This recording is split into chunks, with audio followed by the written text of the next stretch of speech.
Please hold. Your call is very important to us.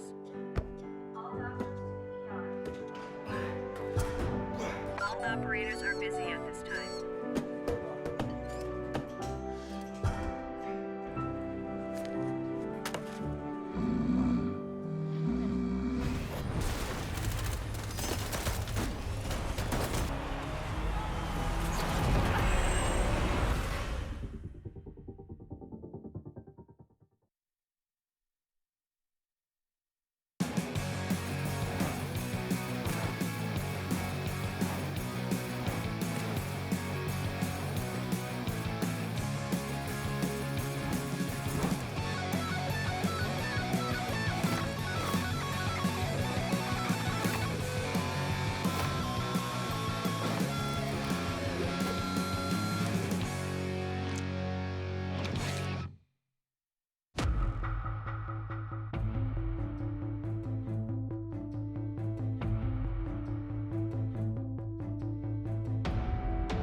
Hello and ladies and gentlemen, welcome to Playday number 8 for 6 Masters tonight. It's the battle between David and Goliath, and then shortly after that will be what will hopefully be a war of attrition. Joining me tonight, the lovely Dev, James Stewart. Welcome, buddy.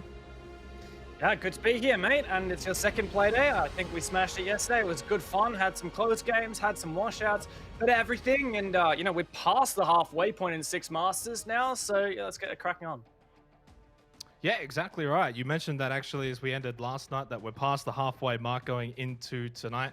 Of course, keeping up to date with the socials down below, you can give us your thoughts on how you think tonight's matches will go, getting included on that poll vote, which last night was extremely close for one of the matches. The other one didn't quite come true, but I think everyone got the second series right. Yeah, I think I got that one right as well. I think I predicted the draw. You did. It's funny, I've heard a lot of the players expressing that because of this map video system, we only get that one ban and then there's that pick. It really does make it a bit more likely you're gonna have those draws because teams only get to ban out that one map. So what's really great about that is we get to see some really close games. Yeah, let's go and have a look at the standings because we are at the halfway mark now, and it gives everyone an idea as to how all 8 teams are tracking by this point in the season. Obviously, tonight we do have first versus 8 Dev, and well, that usually is never a fun match, but I do feel like Kanga, Spruce had some fighting words. I do feel like maybe they can try and have a bit of fun tonight, maybe let loose a little bit, and the shackles are free. Yeah, well, Spruce is always a bit of a character, so it's great to see him playing and in the interviews. But I just want to point out, last season, Kanga, when they joined Pro League for the very first time, the only points they got throughout the entire season was by beating Wildcard.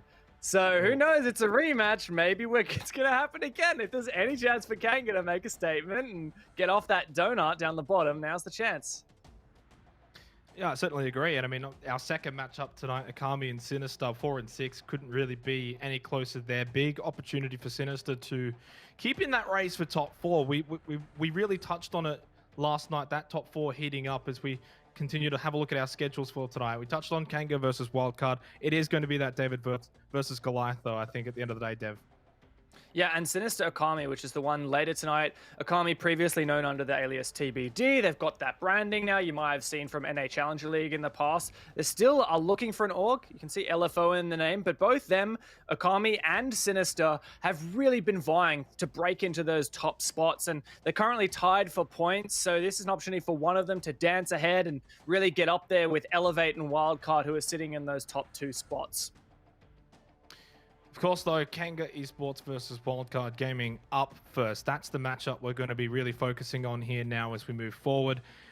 And we don't want to beat around the bush here. Kanga's had a tough season, and unfortunately, it has gotten progressively worse as it's gone on to a point where the rot has to stop for Kanga Esports. They need to start turning things around. Last week, 2-7, 2-7 against Knights. I mean, I'm not calling a 7-0, 7-0 here, but the only way is but up for Kanga. Yeah, oh, that's a great point. You know, when you've just had 6 losses so far in 6 Masters, you can only get better from that. And remember that Kanga had actually a decent performance last season in the Pro League. As I mentioned, they beat Wildcard, they had some close games, but then they lost 2 of their players to 2 really strong teams. They lost Worthy, who went and joined Elevate, a top 2 team, and they also lost Pat, who was previously under the name Thumbnail, over to Wildcard. So this team has definitely been a foster point for really up-and-coming talent. And we'll go ahead and have a look at Wildcard, who currently are leading the standings. They are the team to sort of catch right now for everyone. What was interesting was last week was the first week that they dropped a map. They dropped it to LFO. And of course, we had LFO last night. We were talking about, you know, their performance and the expectations that they've now brought on themselves. Wildcard was a big scalp for them. So in essence, this is the first week now for Wildcard that they've got to kind of bounce back a little bit here. Yeah, they did get that first loss, and it was LFO. So we've seen upsets go up against Wildcard before. They've also been pushed really close in 8-7. It took them to take on Ferox and some close games against Sinister as well. These guys, their name is out there. They've been to so many global events now, and a really disappointing performance met them at the 6 Invitational. That's when they came back home. They picked up Pat, who was from Kanga. They picked up Gio, who was from Elevate. And this new roster with these guys is looking really, really good. And I think that they're on the up. They just have to prove it here. They're currently tied for points with Elevate, but these guys now get the chance to really run away with an extra 6 points after tonight. And obviously Wildcard, at the end of the day, cannot come into this series against Kanga thinking it's going to be a sure thing. They've still got to perform. Funny things can happen. You know, we saw Ferox actually last night come out of the gate on console at 6-1, shocking Elevate. I'm not saying Kanga's going to do the same thing here, Dev, but if you're not bringing your A game at this level of competition, despite Kanga's season thus far, they could come out and surprise Wildcard if they don't play at their best. Yeah, and it's been a really exciting season, as you mentioned. A lot of upsets. We've seen some crazy things, like yesterday. So many attacker rounds on Consulate. It was just nuts. So who knows? Even if Wildcard is the clear favor here, there's no doubt that we're in for a treat, especially if Ethan starts popping off like he did a few weeks back against Sinister. We're going to have a look at the map vetoes. One thing that from the research I've done is that Border is very much not liked from either of these 2 teams, although we did see it last night. I would be surprised if we see it tonight. Wildcard is like Border who? What's that? They only have a 6 map pool and in their brain, they've banned it like consistently forever. So I very much doubt we'll see Border. Wildcard's probably going to ban that.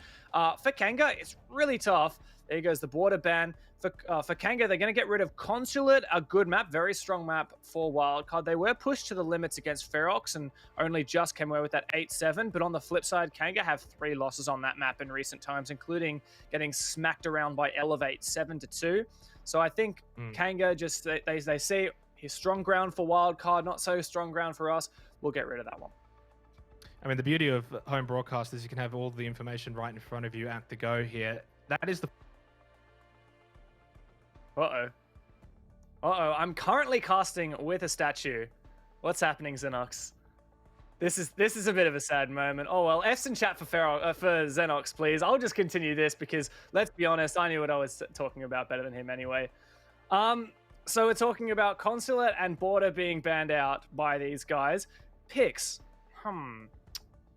Wildcard have left in Theme Park consistently every single week. They haven't banned it. They also haven't picked it, but they've played it twice. Wouldn't be surprised to see Kanga try and whip that out. No info from them on that one yet. Let's have a look at these picks. Theme Park! Whoa, I guess I know what I'm talking about or something. Bit of a gamble there for Kanga. There's 2 teams so far. It's been, LFO and Sinister. Both had verse Wildcard and let it slip through the ban phase and then picked it and then lost it to Wildcard. So a bit of a gamble here, but hey, why not? You got VODs on how Wildcard play it. I like the attitude here. Wildcard going to pick Coastline, a map that they haven't played in 2 months. And since then, it was 2 losses they had, actually. One against Fnatic 7-4 in Pro League and one against Ferox 7-5. I just find it hilarious that Xenox is still chilling. Oh, no. Now you have to see my face in full screen. This is incredibly disappointing. I'm sure you guys just wanted to see Xenox anyway. But, oh, well, I'm just going to keep on talking about these map picks. So, if I can just write these ones down. It was Kanga who got the very first ban. And they banned out Consulate. Wildcard banned out Border. And then we saw Theme Park picked. Personally, a map that I have never casted. So, yay. I actually get to cast it for once.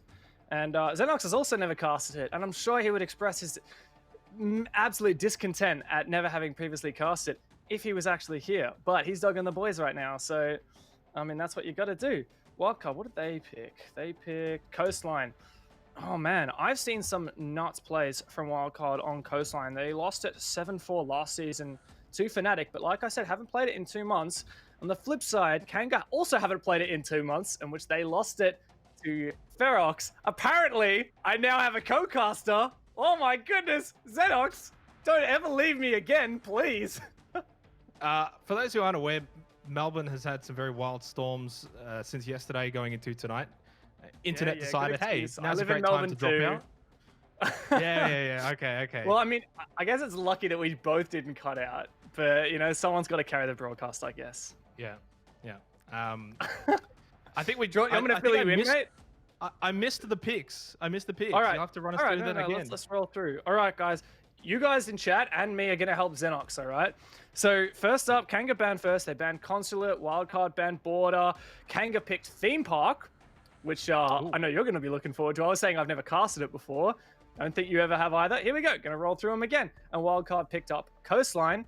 Let me give you some context here, Xenox, and I'm sure you've probably got the same kind of notes. Go ahead. Kanga never played Theme Park. Wildcard never banned it, never picked it, but they've played it twice and won it twice against LFO and Sinister. So a bit of a gamble here from Kanga. 2 teams have already thought, we're going to take Wildcard to Theme Park. Hasn't worked out. And for Coastline, neither of these teams have played it in 2 months, and the last times they played it, they lost it. So a lot of speculating. Am I wrong, though, in thinking that the Coastline pick is maybe more surprising? Yeah, I mean, they're... Yeah?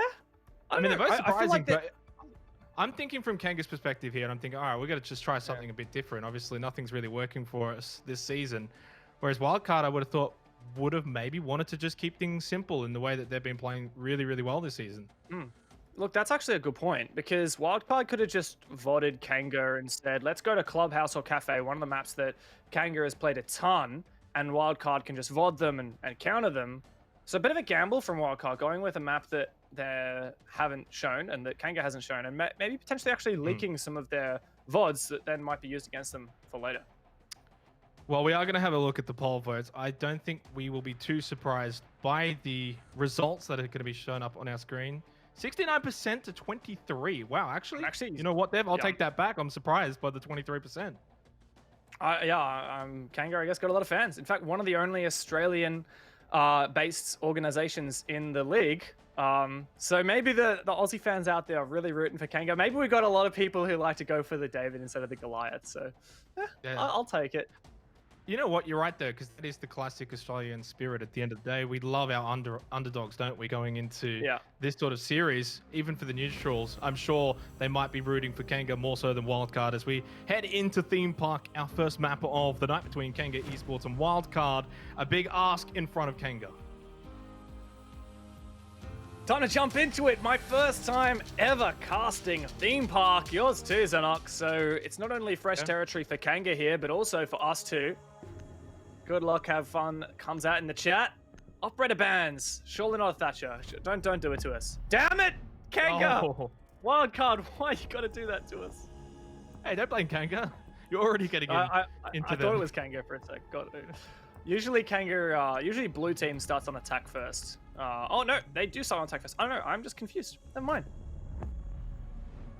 Thatcher Thermite. Well, Thatcher Thermite, luckily not too hard breaches like we saw banned off last night in one of the series. And what's interesting is so far this entire season for Wildcard, they haven't played a single game where Ying was available, that now changes already going into this first map. This is very much a different style that we might see from Wildcard, Kanga tonight. Like, maybe records and previous results go out the window.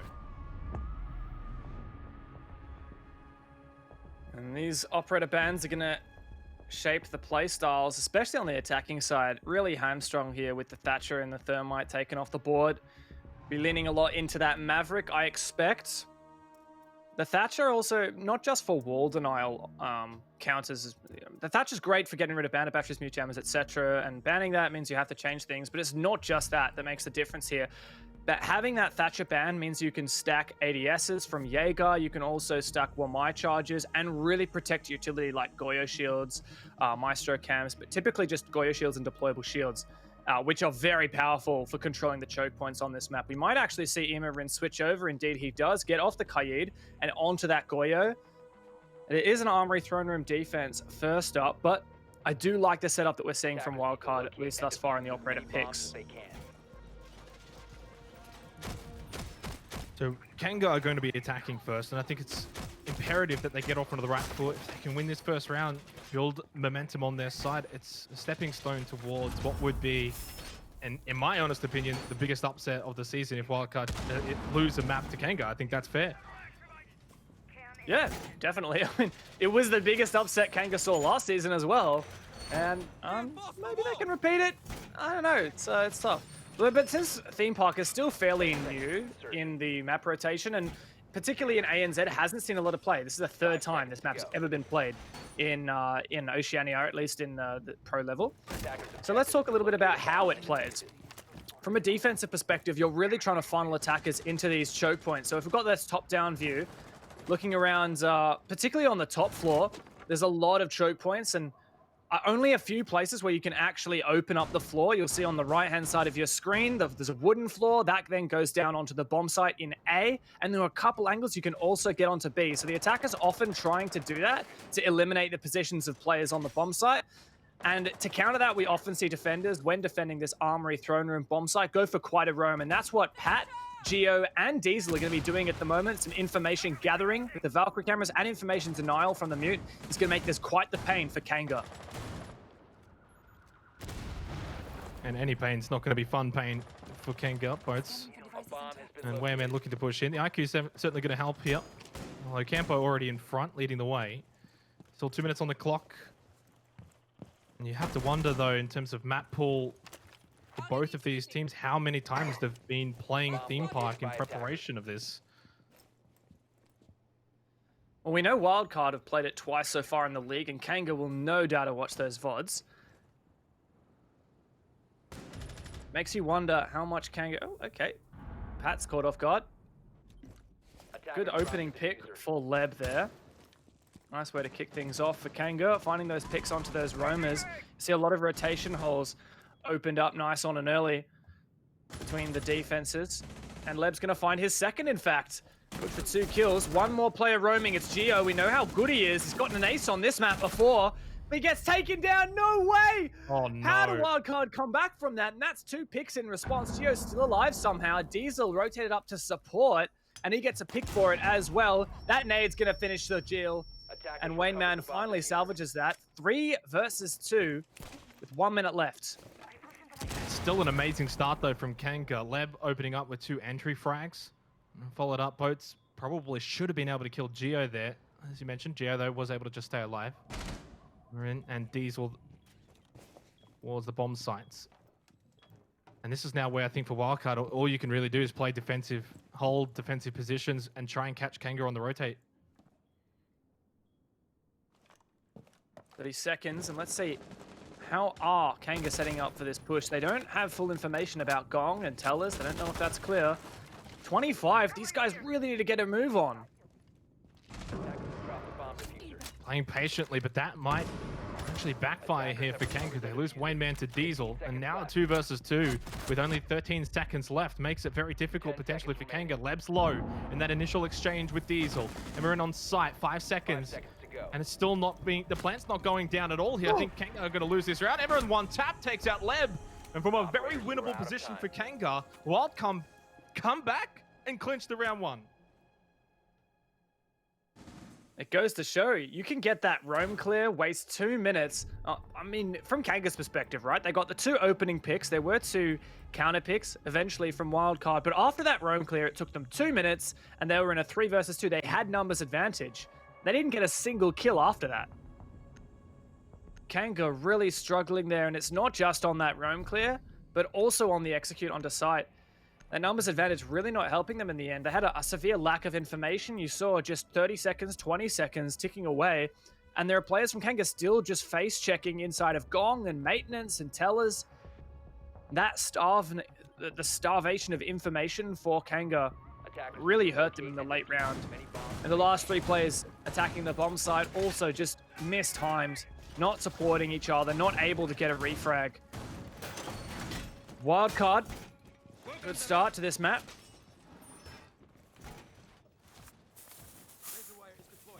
Feels like a missed opportunity for Kanga more than anything, though. Now, Leb opened it up with 2 entry frags. Yeah, there was a trade back, but after that, Kanga still had the numerical advantage for basically the entire round. And yet, as you mentioned, just took too long in trying to clear out Emerin and Diesel. I think they played it really well for Wildcard, though, from their perspective. As I said, they held a bit more defensively, waited for Kanga to start moving around, clearing areas, cut them off, and got kills 1 by 1. We never saw Kanga sort of peeking an area 2 at a time and trying to do at least a 2-1 trade. Backfires, Wildcard get the first round, and you have to wonder how many times Kanga in this series are going to get opportunities like that. I think there was a bit of tunnel vision from Kanga. Once they realized the only roamer left was Geo, they just really focused on that. They didn't watch the flanks, and that's what enabled Diesel to really even up that man count. A bit of overzealousy as well from Boats as he was trying to peek Geo, but ran out of bullets. Really punished him. And then there was no immediate refrag as well. The Kanga players just not quite tight on each other on the entry frags. Let's have a look. It is a bunks and daycare defense for Wildcard with an extension over towards office and initiation. This is very staple stuff at a pro level. The attackers pushing in from Cafe. Good early control from Boats. But having Cafe control does not win you the round, especially when there are deployable shields, Goyo shields and the like facing towards this. Oh, what an angle there from Pat on the ACOG through that soft wall. Even stim up Ethan as well, potentially. Really good control and a good opening pick for Wildcard. Well, that's also the power of daycare with these soft walls as well. Ethan's going to get healed up from Pat. Wildcard firmly in control numbers-wise. Wayman with the diffuser still outside as well. As you mentioned, the round here. But a lot of the attention from Kanga siding over to this area of theme park with 1.5 minutes remaining. It's looking a little stale right now in terms of their push here in round 2. It's interesting decision from Kanga not to try to clear that initiation office side and instead try to mainly focus on a west side take. Leb here trying to clear the player on the pink stairs. Difficult position, especially with that ACOG. Spruce does find one onto Geo. Good refrag, though, from Diesel. Now, this is when we need Leb to get busy and take out... Oh, Diesel's actually been traded nonetheless by Wayneman. Numbers advantage once again for Kanga, but we know 3 versus 2 doesn't seal the deal.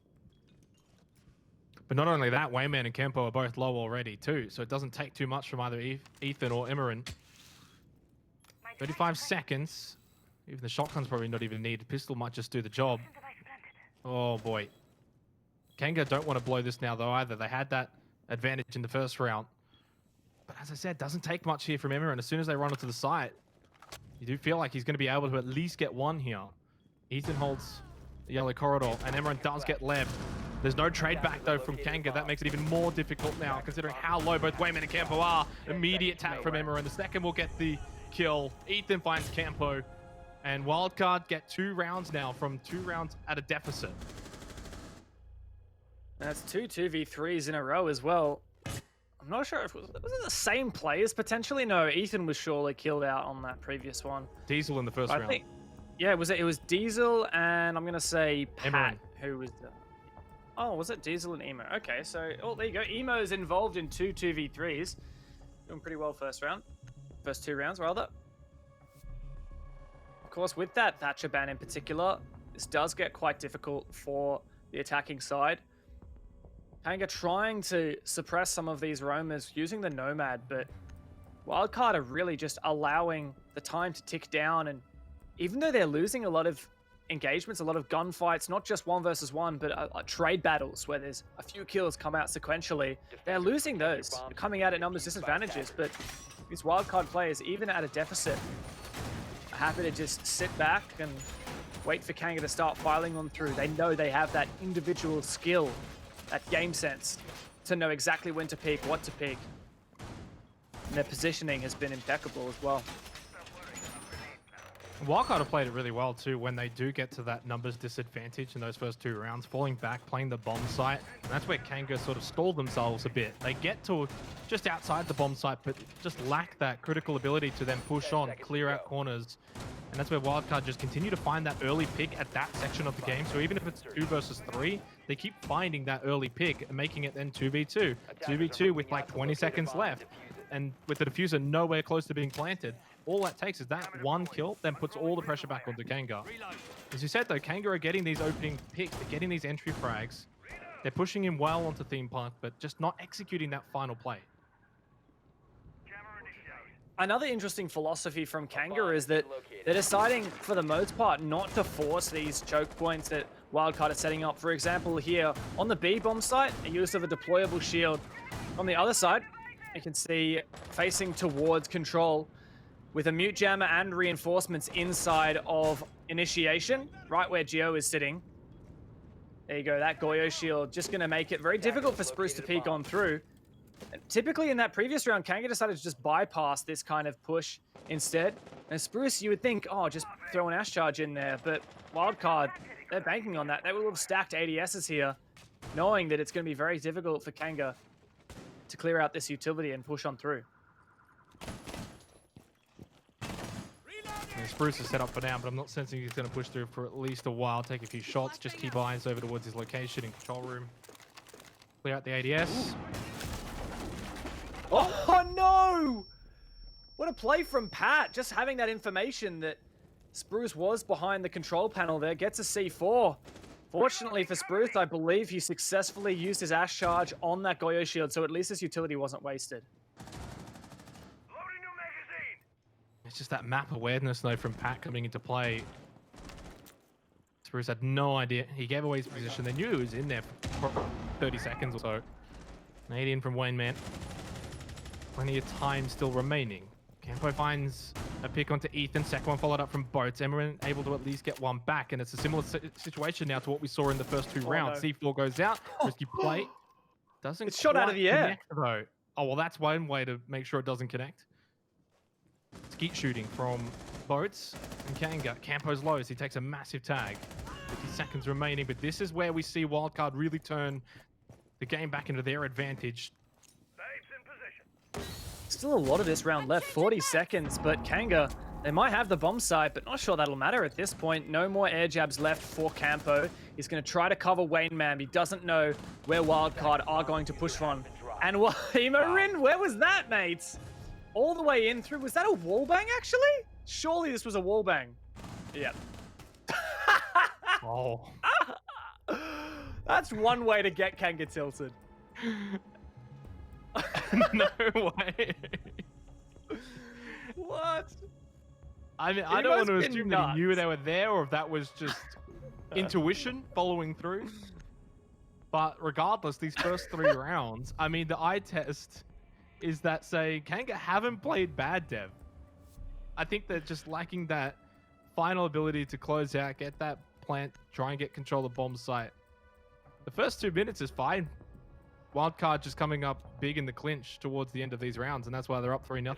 Protect your bombs from being defused by attackers. I like the philosophy from Wildcard on some of these defenses. Not so much thrown armory, but on those top floor defenses, you'll notice both of those previous rounds, Wildcard won. There was a point where they're like, oh, the attackers have the bomb site. That's cool. We're just going to wait. And as they start to plant, that means one of their players is occupied. So that 2 versus 3 there from Kanga's perspective was actually a 1 versus 3 because only, what was it, Campo? Only Campo was actually able to take a gunfight while Wayne Man was planting. I really like the philosophy here from Wildcard. 10 seconds left before insertion. And even then, Campo had like very little health too, so it's not like he's running around peeking and trying to find these fights. All he was doing was just being a bodyguard for Wayne Man as he tried to plant the diffuser. Obviously, in the end, didn't even get that down thanks to the wall bang. Emo has started off amazingly though for Wildcard. I'm not entirely sure if he's actually died yet. I'll have to check I'm gonna next say time no. we get onto him. Yeah, because he was part of I'm gonna those say no. first 2 rounds. Yeah, no, 6-0. exactly right. Yeah. Jeez. 6-0, and he's been in 2 clutches and then got that double wall bang. So he has been instrumental in closing out all of these 3 rounds so far. MVP for certain for the first 3 rounds. We'll see if he can keep it up. Wildcard have looked a little bit vulnerable in these first 3 rounds. It hasn't been clean, hasn't been as one-sided in the rounds particularly. Well, the scoreboard says 3-0. The rounds do say that Kanga are at least playing decent enough, just lacking that final third ability.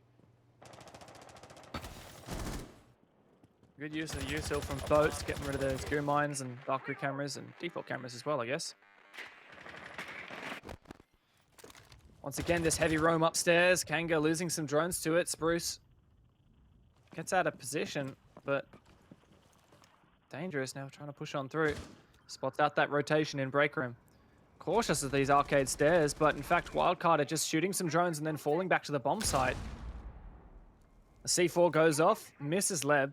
Almost had the information it needed, but I'm pretty sure Wildcard have just completely abandoned here. They've wasted half the round, a bit of utility, shot in a few drones, and now they're back on site. Oh no, they just changed where they're roaming. They're roaming downstairs now.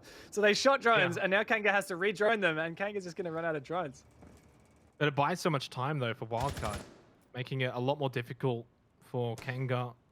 As you said, clear out those drones, make them think, okay, they might be on the second floor, push back down the first floor, and then as we can see, still holding off site. Not everyone's on site. There's I think 1 or 2 for Wildcard. But then this is where if they lose those initial engagements, what we've been seeing from Wildcards, then they'll send everyone back to the bomb sites, play more defensive, and clean up the round from there. So Kanga do a kind of attack that we see much more typically in ranked, which really just involves a 5-man attacking squad trying to crack a 5-man on site. We might see some Wildcard players on this downstairs roam. Move over. Ooh, C4's going to toss over, try and kill this Maverick. He's already pre-ripped it so that Kanga won't hear the sound of him pulling out the C4. Throws it over. Oh, it misses! That's unfortunate, but Wayne Man does take some damage for it, and if Emo can land a slug here, that'll be the end of it. Can't get that wall down either, makes it even more difficult for Kanga. They're running out of time though. I don't think Wenman has any chance to get that wall down now. Wildcard just cleaning up Leb, Campo go down. And the trades will go all in favor of Wildcard as they take out round number 4, and that round was way more convincing. I really like the read from Wildcard. The first time they defended that bomb site, they lost the roam game. It wasted 2 minutes, but they ended up at a 2 versus 3 from Wildcard's perspective. This time around, they shot a few drones. They went downstairs, had a bit of a roam, but mostly just a turtle on site. And then Kanga took so much time to get started. The first engagement happened with only 13 seconds left on the clock. Which is interesting because the first 3 rounds weren't really played that way in terms of time. No. We were probably seeing Kanga getting a few picks around the 1 to 1.5 minute mark earlier on that they could capitalize. This round, though, as you said, just 13 seconds left on the clock is not enough time. Even just the Maverick taking so long from Wayne Man at the end to try and get that wall down, unsuccessful. Realize, okay, I've got no time. I just have to start shooting through the doorway. I'm not sure if it was intended for Kanga to wait that long. I don't think it was part of their game plan. I feel like, from Kanga's perspective, the first time they attacked Throne and Armory, it was the closest round they've got so far. They're 4-0 down, but that was the closest they got to winning a round. When Wildcard get to reattempt that after they've seen Kanga take it once, it's the most convincing round that Wildcard has taken. And that just goes to show how good Wildcard are at adapting between these rounds. 5 seconds remaining. 100%. Like, you're 4-0, and yet only really one of those rounds were like super convincing. But it messes with the morale a bit of Kanga. This is aggressive from Diesel. It's getting more and more difficult for Kanga as this map goes on. Starting on the attack as well does make things challenging, especially on a new map like this. Theme Park tends to be a bit defender-sided with these operator bands in particular. And Wildcard are just so good at their defenses. Wildcard, I believe, would have get to choose which side they started on, attack or defense. And I think this is a good decision from Wildcard to start. Yeah, in fact, they did get to choose, and they chose defense first. So Wildcard wanted to start the ground, this round, on their terms. Start this game off, really put Kanga under the pump and have no mercy. Well, that was a discussion we had last night in terms of the maps and the stigma around some of the maps being considered defender-sided, and how Ferox kind of smashed through console at 6-1 on or 5-1 on attack. But right now, Wildcard, I think, leading up to the stigma here on Theme Park. Good adaptation from Diesel. In the previous defense of this bomb site, he had his glow shield in a more passive position. This time, he uses it to hold Cafe, which is the place that Kanga rode attacks from last time. Nice initial engagement. Good that both got the trade there, but Diesel did manage to finish off Spruce first. And that's really an essential pick. Smart move from Diesel to at least secure that one. Ensures the trade. And that's some good utility eliminated as well. 3 flashbangs and 2 ash charges. But better from boats there, because if he doesn't push back and go for that trade, they probably don't get control of Cafe. Not that easily, at least, and then Diesel's still alive. So it's a worthy trade. Losing Spruce for Diesel, but you get control of Cafe. You can start to push in. 1 minute remaining. Now you've got some time. You can make something happen here for Kanga. They're going to need to find at least a round or 2 here on their attacking side if they're going to have any chance going into their defensive half as we almost close out this first half. 1 minute to go here in round 5. Kanga doing the exact same style of attack as they did last time, but Gio switched over onto the smoke from what he was previously playing the dock. Droned out. He can delay so much time here. 2 more gas babes in the pocket. Kanga trying to find angles, and Wildcard continuing to play quite passive. Still have that X factor of Ethan in office with a lot of options to rotate back over through Cafe. Kanga really have to make their move soon. This is what we saw from them the last time we were on Bunk and Daycare, though, is that a lot of the pressure was over on the Cafe side. Ethan will get Campo. And now they leave themselves with very little amount of time, and that's going to make it even more difficult with Waitman going down. Round's going to go to Wildcard. And a blaze of glory goes down the fireplate. And for the second round in a row, another convincing win for Wildcard.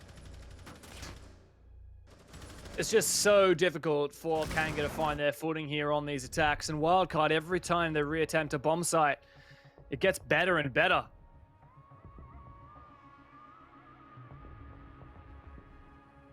I really liked it. I don't know. I don't know where Kanga go from here, though, going into this last round, Dev. I mean, it's so tough. We've tried everything. Yeah, and you're going up against a Wildcard that is just improving their defenses with every single round. Over the first 3 rounds, the first time they did a round the world, if you will, of these bomb sites, they played reasonably aggressively, and that was cool for Kanga because they won a lot of these engagements and won a lot of the initial trade battles. And then later on, Wildcard decided, hey, if we play passive, we don't give them anything. They're just going to stand around and wait until the last 10 seconds to push in. Attackers need to locate and defuse as many bombs as they can.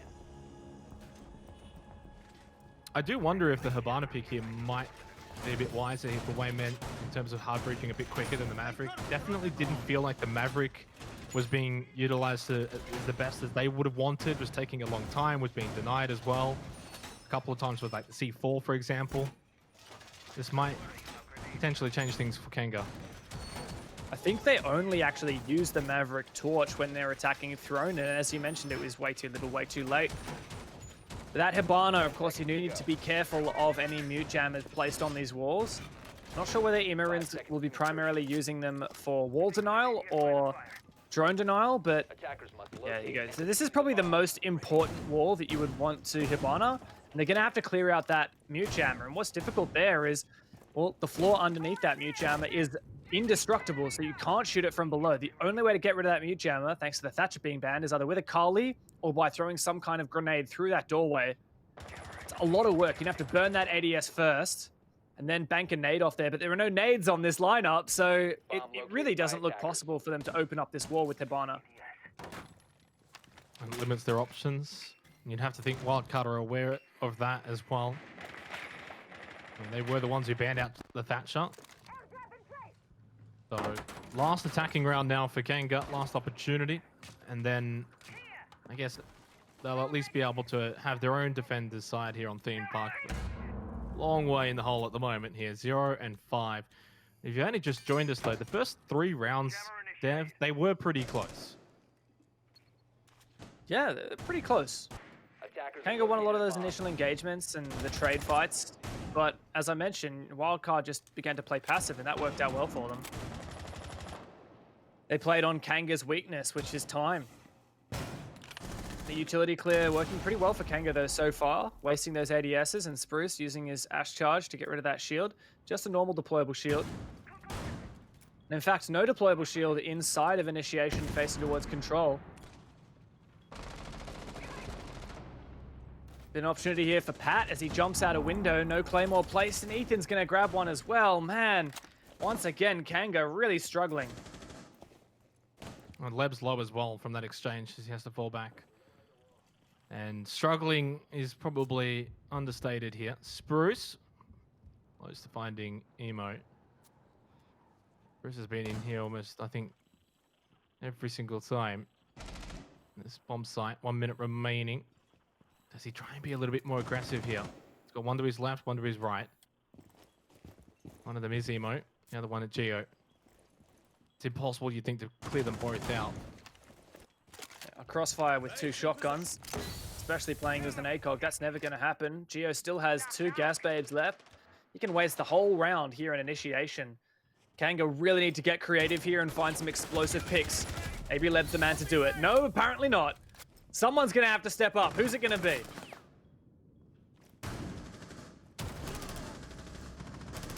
Well, Spruce at least puts his hand up for an opportunity to maybe complete the comeback, but considering they are both getting peppered right now, Wayne Man and Spruce almost had an opportunity. Diesel picks up the double kill. 10 seconds left and 1 versus 3 for Wayne Man. That's going to be the round. That's going to be the half. 0 and 6 for Wildcard. Wayne Man will go for the plant. Just buys a bit of time, and then while they all just rush him as soon as he even thinks about that. Hey, worth a shot. Why not? I mean, never give up. Never give up. Who knows? Maybe they're going to run into a claymore. Maybe they'll accidentally team kill. Whatever. Don't just pad the stats. You always got to go for those ones. And that was a 2v5, became a 1 versus 3. So finally, we did see a couple of kills, a couple of entries, and that map, or that bomb site control, I should say, taken by Wayne and Boats, I believe it was. But it really was too little too late. And as we observed there for the 3rd time, Wildcard, once the pressure really comes on and it's late round and the attackers swarm into the bomb site, Wildcard are just going to vacate and say, yeah, that's all right, you can have the bomb site, now try and plant, see what happens. That's a flawless defense as well for Wildcard, puts them on match point. Really puts the pressure on here for Kanga, and no doubt there's going to be some kind of emotional, mental pressure as well. Not only has Kanga got to come back with a flawless defense of their own, but Wildcard, they'll be feeling pumped right now. They could just go full send 5 people down from one place, go for a rush, I don't know, do something a bit cheesy. And this is the kind of situation when that works, because Kanga is a bit zoned out, a bit maybe potentially tilted. I don't want to, make it out like it's something they're not. I don't want to say that Kanga is necessarily tilted after this, but I mean, who wouldn't be a little bit affected by that scoreline? 10 seconds left before insertion. Well, I did say in the pre-game there's only one way bet up for Kanga.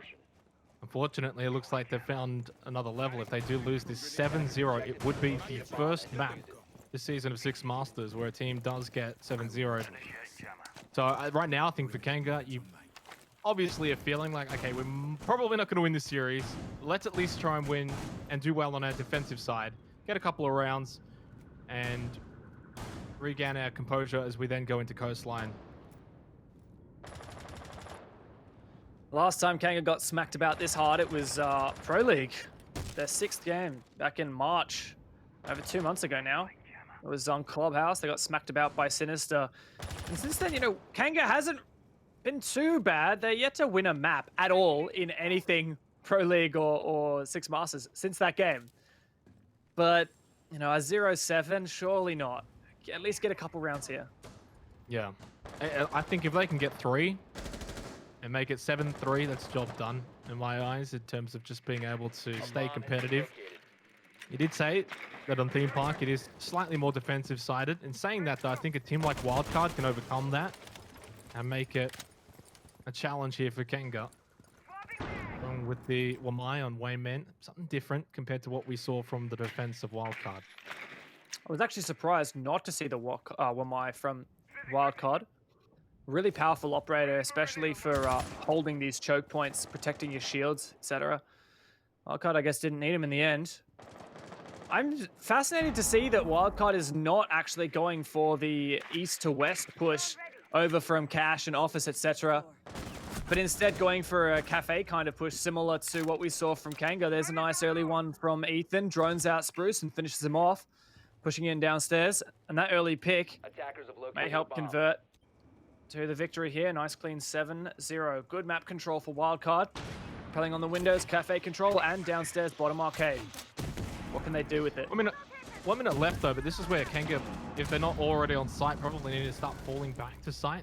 And Ethan does find Wayman. Is a horrible disadvantage now, 5-3. Wildcard starting to collapse onto both the bomb sites, A and B. EO still playing at arcade. He's going to start to push up the stairs. I think it's a matter of time now until Wildcard make this 7-0. Tried to be optimistic for Kanga, but they've really met their match here on Theme Park. And I'd hate to say it, Dev, but this was their map pick as well. Forcing this plant down is Diesel in the corner. Safe spot. Campo does find one.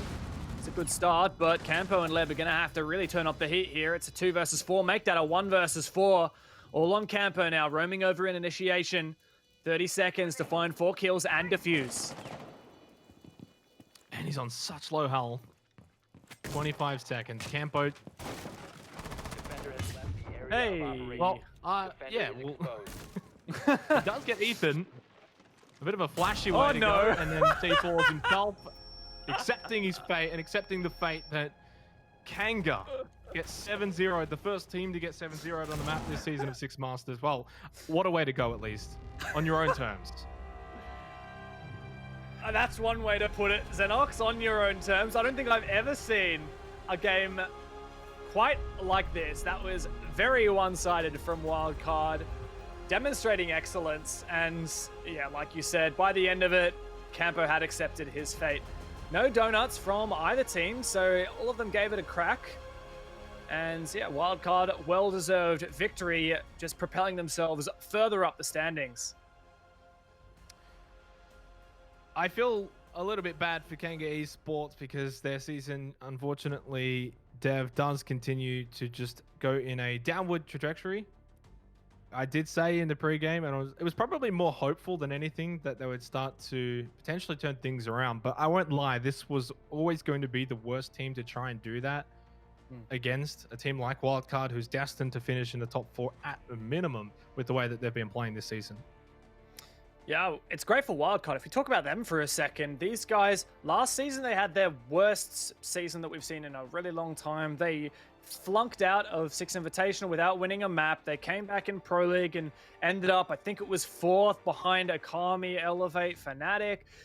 Wildcard just weren't looking great. They made these roster changes. It was a bit shaky at first, but coming into Six Masters, they are safely and securely #1 in Oceania right now. That's quite a thing to boast, and what a way to establish your dominance. Just 7-0 Kanga in about half an hour it took them.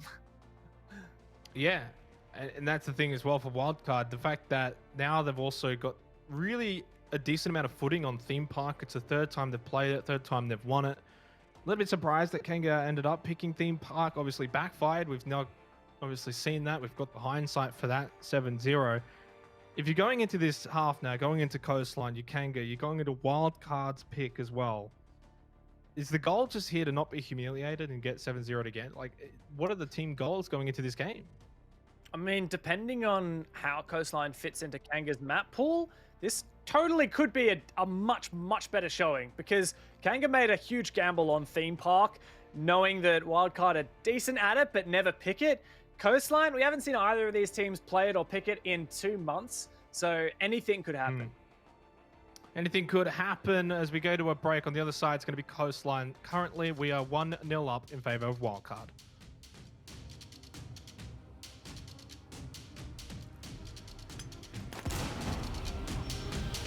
5 seconds to go.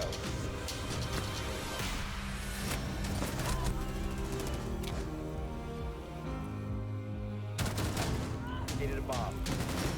Attackers found the diffuser has been dropped.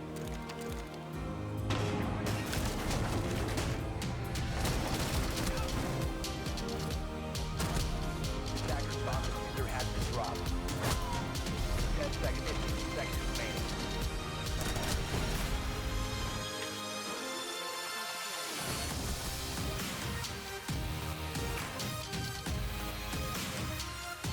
Please hold. Your call is very important to us. All operators are busy at this time.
Under peach yellow skies, dreaming big and aiming high. Name the clouds passing by, wishing we run away. All we need is our passports, baby. Leave the rest in our troubled minds. Let us go down in laughter, baby. Trying to figure out what we're after. We're never heading back until we're older. We couldn't care no more, not any longer. Under peach yellow skies, we keep on searching, but we will never know what we're after.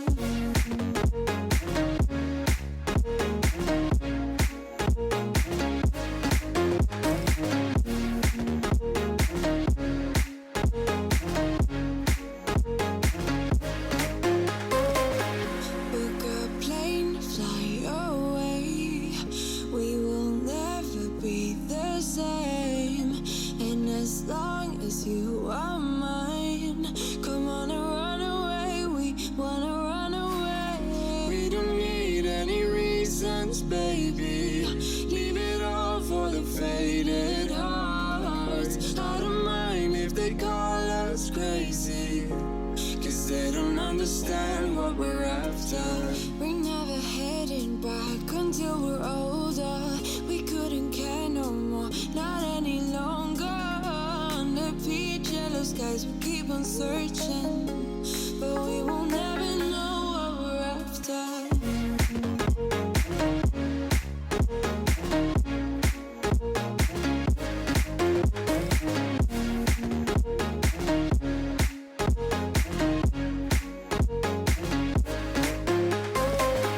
We're no kids no more.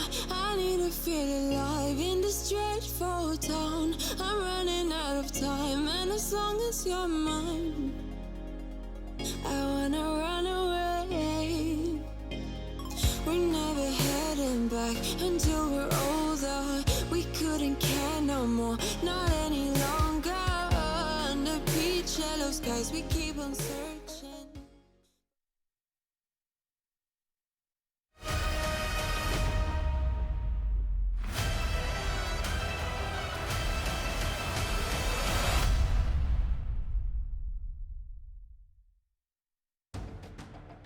Wildcard ended up running away with Theme Park 7-0. Our first 7-0 of this season of 6 Masters. Here for play day number 8. Kanga definitely going to have to turn things around as we head towards Coastline.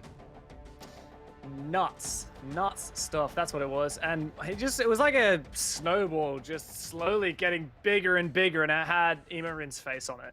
Because that was, I mean, that 2K right through the wall. I think the players were as confused as us watching that one. And man, I would love to, I'd love to know what was the Discord was like when they won that, because I'm sure they would have just cracked up laughing just like I did. It was nuts stuff. And I mean, Wildcard are just showing why they're at the top of the standings and really proving that they are the best team in Oceania. Yeah, and it's interesting you bring up that because it was at that point that he got that 2K through the soft wall. He was 6-0, 3 rounds go to Wildcard, and those first 2 rounds they had to win from a deficit where it was 2 versus 3, and Emo was part of all 3 of those rounds, obviously. And so he was the MVP for that first half. I think because of that, considering the 4 rounds after that were really quite one-sided, probably the MVP of Theme Park in total then. Yeah, I'm not sure what the final KD was, but in terms of opening picks, so the first engagements in the round, Kanga only won that once. In the very first round, Leb got the first 2 picks. Wildcard managed to pull it back and win the 2 versus 3 afterwards. But every round subsequently, it was just Pat, Ethan, Diesel going off and really giving the advantage early on to Wildcard. Everyone at home, of course, has the opportunity to poll their vote. 23% thought Kanga, 69% said Wildcard, 8% on the draw. You know, we were both a little bit surprised, but look, as you said, Australian organization plus the underdog factor. And people like the logo. Yeah, and yeah, look, the logo is pretty cool too. 23% there, I think, are going to be wrong. And Wildcard, as we head into Coastline, definitely the firm favorites. And it is actually also their map pick, right? Kanga were the team that picked Theme Park. Yeah, that said, like we've been saying previously, Kanga haven't played this in 2 months. Wildcard haven't played this in 2 months, unless these guys have scrimmed Coastline against each other, and I don't know who is scrim partners with who. Unless if these guys have scrimmed each other, this is totally a blank slate, and anything could happen for either of these teams. So while this is Wildcard's map pick, there's no way that Kanga could have voted Wildcard on this map, at least not from games that are 2 months or longer old. And the same thing for Wildcard. So this can totally go either way. But besides, the most recent times these guys both did play this map rather, they lost it. So anything can happen, and I don't want to count them out. I love the optimism, though, that anything can happen attitude, and I think Kanga have got to have that exact same attitude as we head into Coastline. From a 7-0, can they turn things around in their favor? Coastline, Kanga, and Wildcard go into the second map. Well, you started map 1 by saying, Kanga, they've had a rough season, it can only go up from here. And, well, I guess you jinxed it because they went 7-0, but they literally can only go up from here. If they win one round, if they win 1 round, that's better than last map.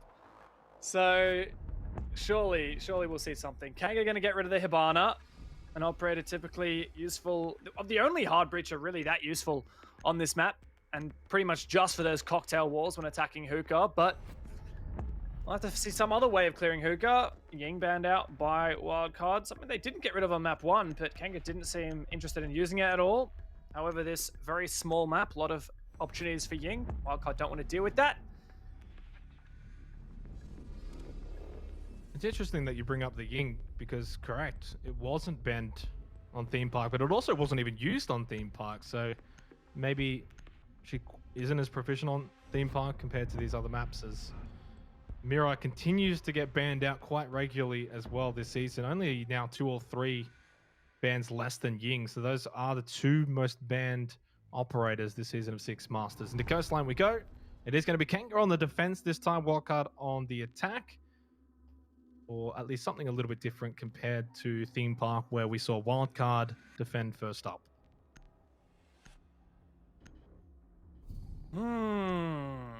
Let's see how it goes. Valkyrie and Echo both in.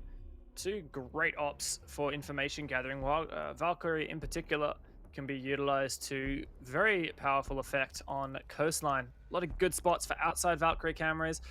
cheeky spots for inside Valk cams. Just great information gathering on the whole. And you're going to see a lot of information gathering for Kanga on this defensive lineup. They've got the Pulse as well as the Valk. Bit of denial from Info with the mute. Pretty steeple lineup here from the defense. Very versatile lineup on the attacking side. Some nades with the sled. Soft breach, of course. Same thing with Zafia.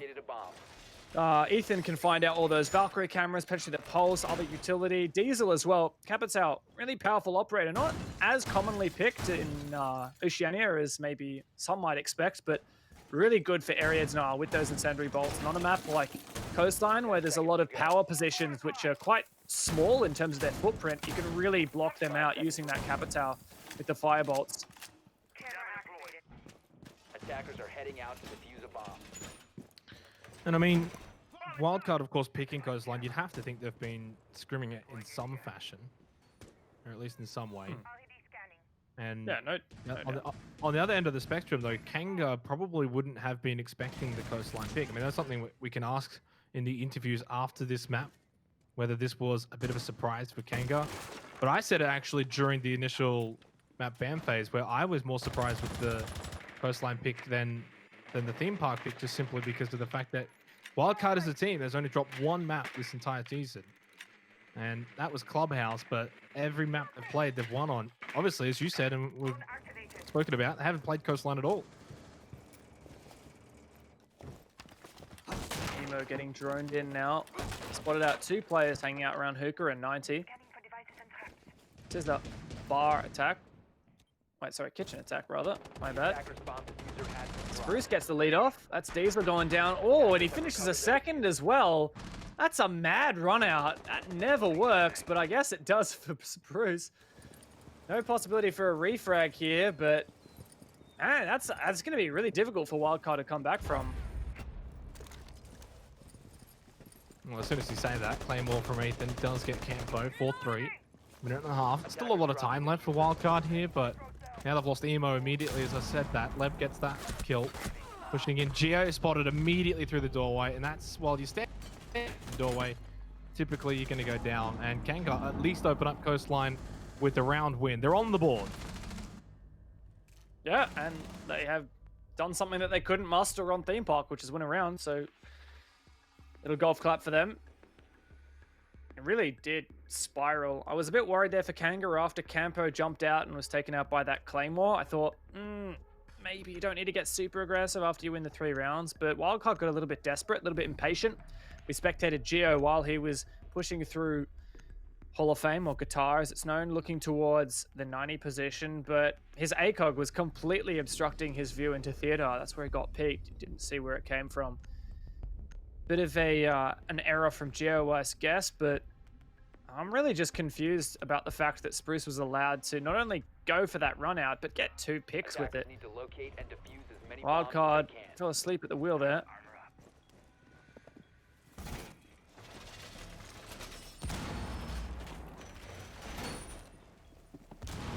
Could be that surprise, the unconventional play. Not expecting Spruce to go for that run out, just letting their guard down slightly. Wildcard, as you said, falling asleep potentially at the wheel.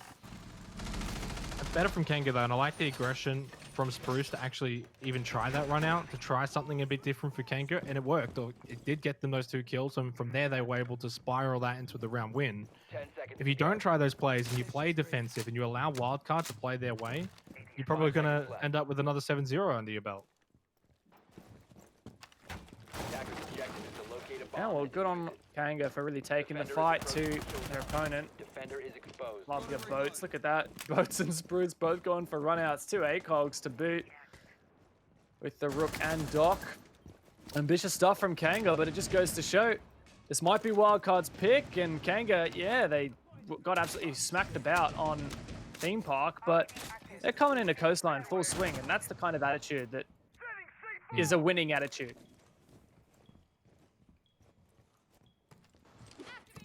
And you said it. I mean, Coastline here, I think if Kanga can play well on their defense, pick up 4 or 5 rounds, which would be amazing for them. There's a big opportunity to maybe take a map away from Wildcard. They've yet to actually get a map win this season. Pat gets Campo. And this time the opening pick goes the way of Wildcard compared to that first round where it was the Spruce run out that got the opening double. Oh my god, are they running out hookah again? Camper literally just died doing a hookah run out, the same place that Spruce ran out the first round. Wildcard punished that one and Kanga's still going for it. They really don't have a care in the world. Spruce just running around as he pleases right now, all around the map. They might just catch Wildcard off. Attackers have located a bomb. Although you don't want to be doing the same run out 3-4 times in a row. A quiet moment here for Wildcard. Let's see where they're attacking. Taking control of Theater, 90, top white. Emerin getting droned up by Pat now into luggage. Pat going to check this corner. Emo pushes in. Ethan also on the aqua balcony. Wayne Man in billiards. Takes out that drone from Pat, but Emo's there ready to push up. Looks like Wildcard are shaping up for an aquarium push. Pretty normal stuff, especially with that Hibana ban. It's quite difficult to do a VIP-centric push. Early C4, wasted. Lack of intel there from Wayne Man, no doubt, or Boats. Not sure which one it was.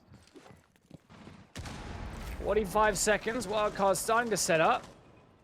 Likely going to attempt to plant on the A bomb here, but need to find a few more picks before that happens.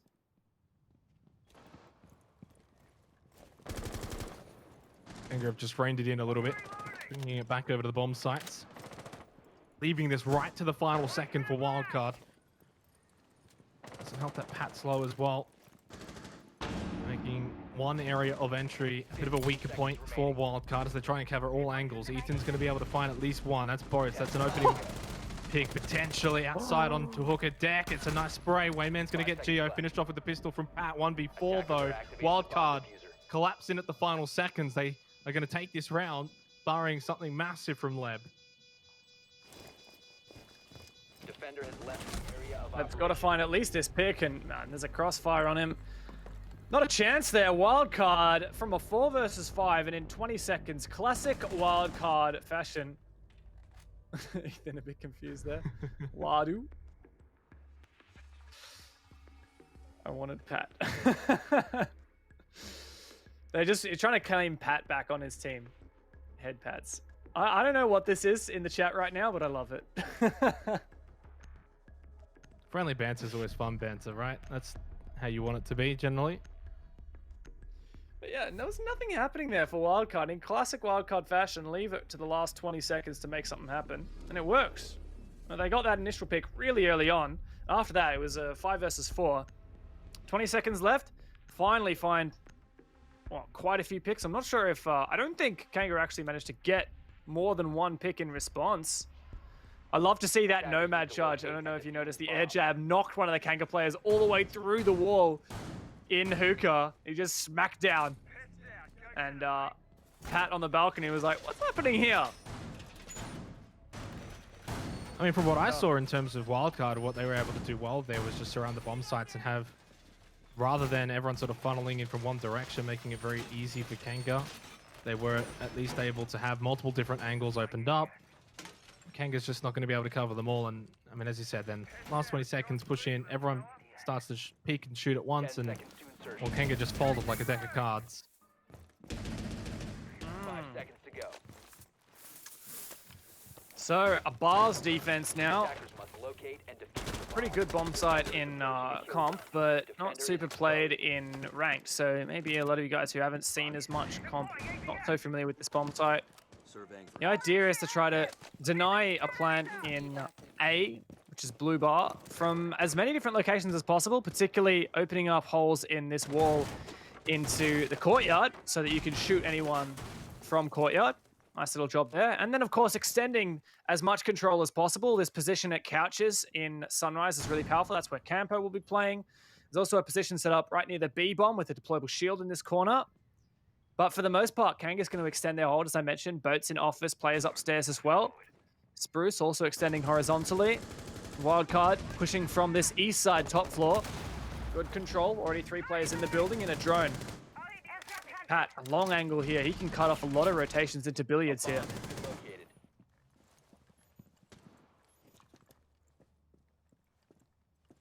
You think the plan for Wildcard this round is probably not to leave it to the last second, and even though it worked in that last round, ideally you want to give yourself a bit more time than, what was it, 15, 20 seconds remaining. They spotted Ethan. Ethan able to just get out of the way though. Ethan looking at pinch here. This player inside of Cocktail. Another player in Billiards. This is that top floor presence from Kanga. But a vault over, was that all the way back down? Or was, I didn't quite catch that. Wildcard are being very safe here, just taking their time. Wayne Man still safe behind these reinforcements. Diesel drones him out. Leb is also trying to support from Hookah. Spruce might try and get a C4 off onto the player in VIP as well. Scanning him on the pulse scanner, but Leb finds that first kill. Boats with a C4. Pat eventually finds that kill back. Spruce gets information on the player pushing all the way up. Lights up a bit of damage, doesn't commit to the gunfight. This is a lot of health. This is a much better round for Kang compared to that last round. Air jab in place. Correct from Geo. 45 seconds remaining. Wildcard don't have the numbers, don't have the time. But what they do have is the experience to capitalize even from an unfavorable position. We saw it on that last map on Theme Park. Leb though now makes it a 4 versus 2. We saw a couple of 4 versus 2 wins last night from LFO. It's not going to happen here. Triple kill for Leb. And you find the quad onto Geo. Kanga are going to win the round. They look a lot better here on Coastline. That's the story so far. Big round for Leb, man. Doesn't know when to stop. Yeah, that's a nice one from Boats as well. Cheeky wallbang. Nice to see Kanga back in this game compared to map number 1, Wildcard. Really stole the show, 7-0. Kanga not only found 1 round, but they're very much in this for the long haul. On top of that, I gotta say, Coastline is one of those maps where you expect the defense is gonna be a bit more challenging than the attack. Being such a small map, similar to Border, a lot of opportunities for attackers to really leverage that outside positions with their ACOGs and force the defenders out of their anchored positions. Doesn't seem to be a stress at all for Kanga. They'll go back to Kitchen, a bomb site they've already successfully defended. We'll look to Wildcard to make some kind of change of pace here.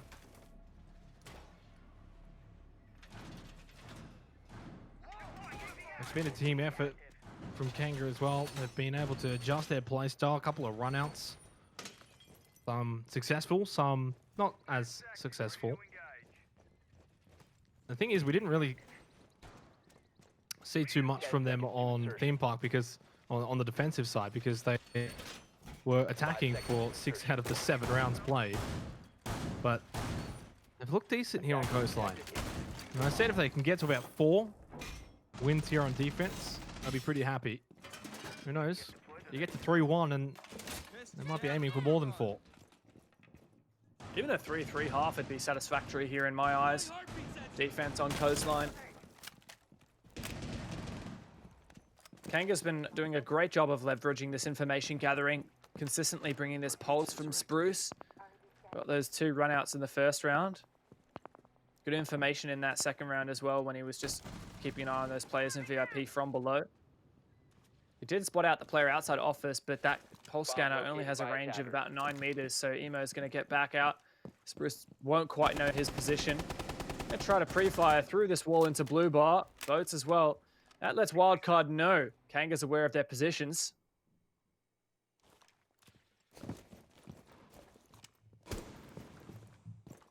Good vault cam taken out there as well for Emo. All drone up.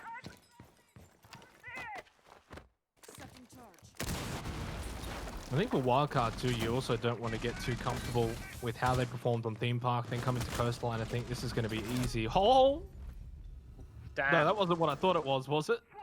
No, it wasn't, but it was a cheeky attempt at a wallbang from Pat, responded to a wallbang from Wayne, and that one was actually successful.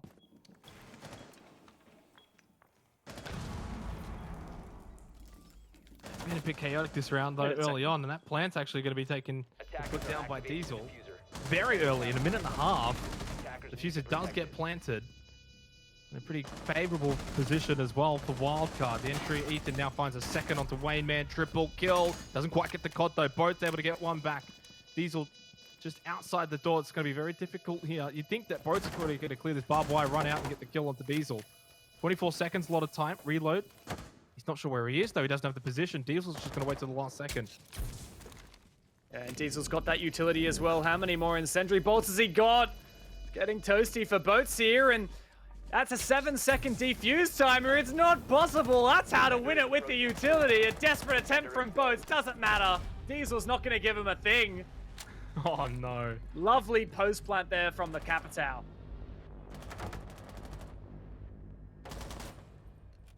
Well, there was a specific round on Theme Park. For the life of me, cannot remember it, but you said how Kanga would be feeling after that loss. Well, that one was probably more impactful potentially in terms of how you're feeling when you think you cannot do anything. There's nothing he could do there. The only way to It's the worst win feeling. that is, yeah, oh, so it must be so frustrating for Boats, especially because he did claw it back from that 1 versus 2 to the 1 versus 1. I gotta say, Diesel really blew me away that round. I don't know how it went from Kanga getting the first 2 opening kills to Diesel being like, oh, I'm just gonna plant the diffuser. Attackers need CC, to I locate plant. and defuse as many bombs as they can.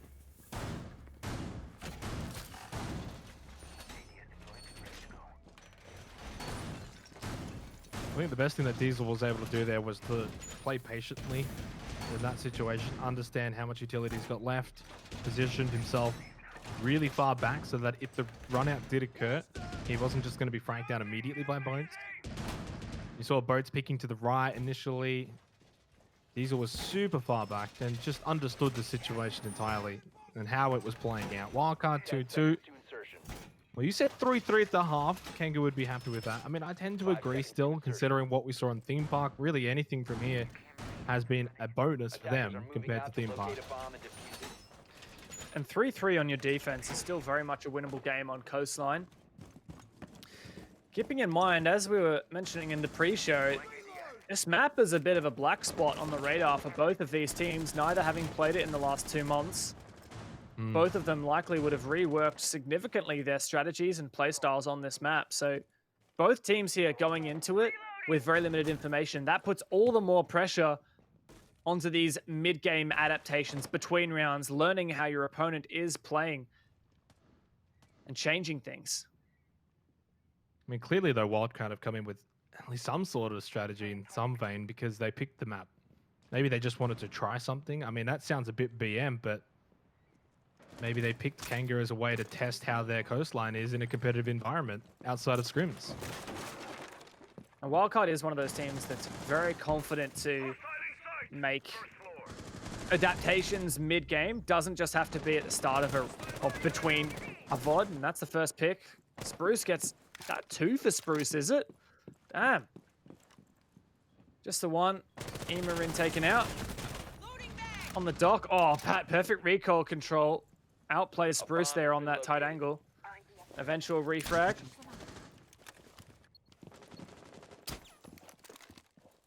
Attackers have located a bomb. Spruce has been super aggressive on coastline thus far. It's been working for the most part, though. I think Pat obviously getting the better of him there by literally a pixel inch-wise in terms of vision. But I credit the way that Spruce has been playing. Cheeky wallbang from Ethan, well off the mark the Boats. Obviously has Boats a bit of an realised he idea of must his have been location, friend though, out. yeah. Plant Not going really down planned. here for Diesel. Attackers are activating. I don't think there's an opportunity to deny this, and once again, Diesel just gets that service plant off. 40 seconds of post plant for Leb and Wayne. 2 versus 4, though. As you said, another early plant, 2 in a row now for Wildcard. You're getting these early plants, and then not only that, but you're still fragging out. You're still finding Kanga around the map. You have to wonder where it's kind of going wrong right now for Kanga. They're just not having enough presence on the actual site. You know that Spruce and a few others like Boats are currently roaming around. So 2-3, Wildcard take their first lead here on Coastline. Kanga started strong, but It's very much possible that Wildcard have figured him out and bounced back here. After Kanga in the very first round won their kitchen service defense, since then they've tried it 2 more times. And Wildcard has taken it away from them. We'll go back to Blue Bar and Sunrise Bar, the only other bomb site Kanga has been successful on this far. And it was a close one as well. Wildcard, the team we know, they are good at those between round adaptations. They learn how their opponent plays and changes their play style to counter that. Ooh, Kanga, you're gonna do that? It's Bruce. Hello?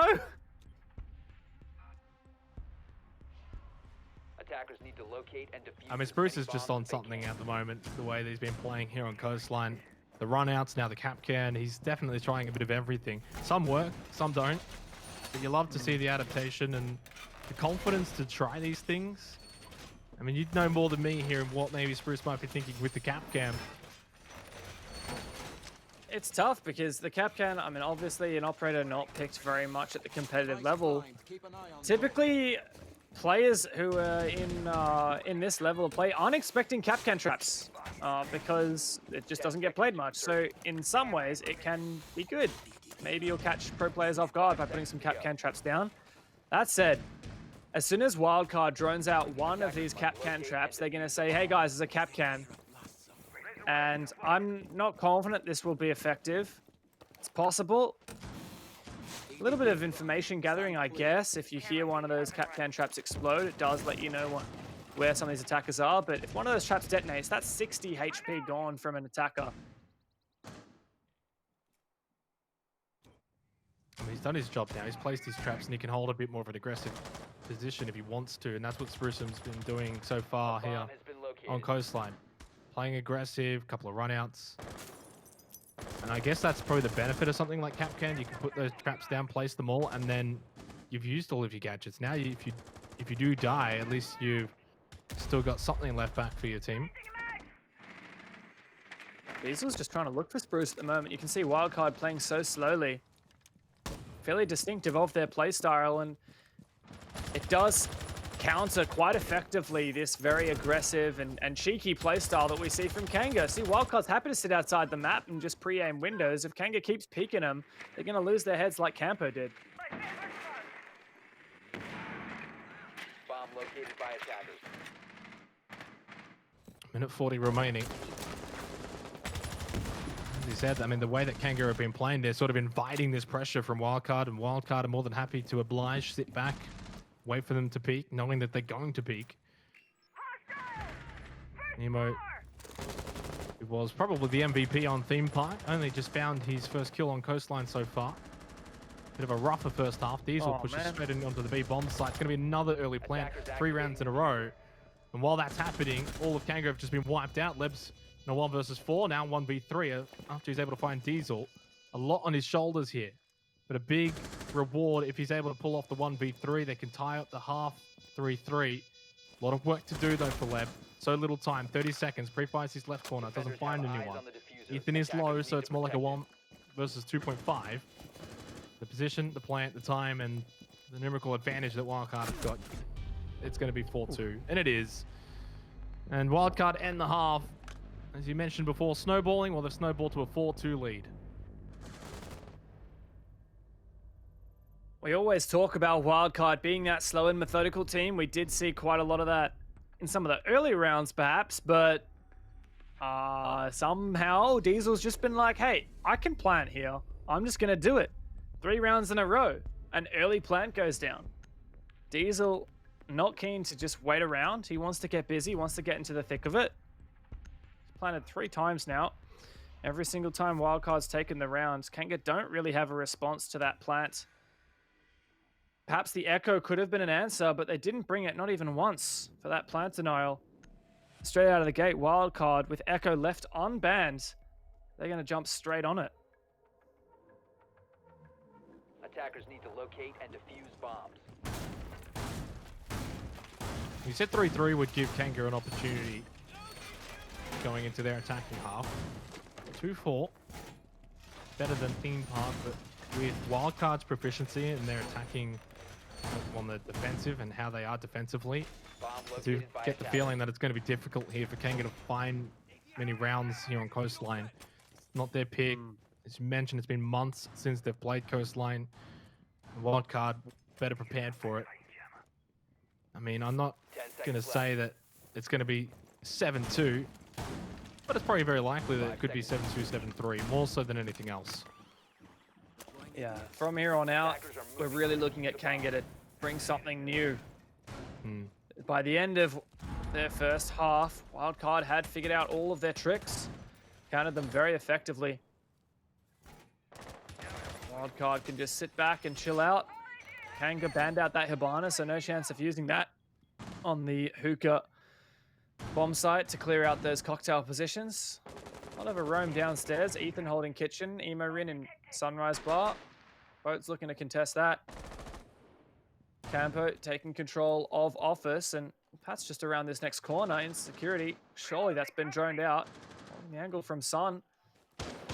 Pat with the shotgun, ready and waiting. Is he going to peek this? If he does, I'm going to probably back Pat to win this one with shotgun. I think Campo may have just heard a bit of noise. Definitely didn't see Pat go into security. Oh, that's bad timing. Somehow Campo stays alive because he's a bit further back than maybe Pat was expecting. The shotgun, the range of it backfiring a little bit there. Pat may just look to push in. Never mind, trades are going to come through. Double kill there for Wildcard. Diffuser down. They end up winning that exchange. It all started with Pat, and they ended up getting Wayne Man and Campo. Excellent work from Wildcard. Pat communicated to Ethan that he was under pressure. Ethan rotated to ensure that refrag, and they got it. It is a 3 versus 3 after that now, and oh, make that a 2 versus 3 for Wildcard. 2 versus 2. My goodness, can you go 5 seconds without trading any of these kills? And that's Diffuser down on the ground. Diesel spotted that out when he shotgunned this player through the Attackers floor have and recovered their diffuser. decides it's maybe a bit risky to try and watch that actively.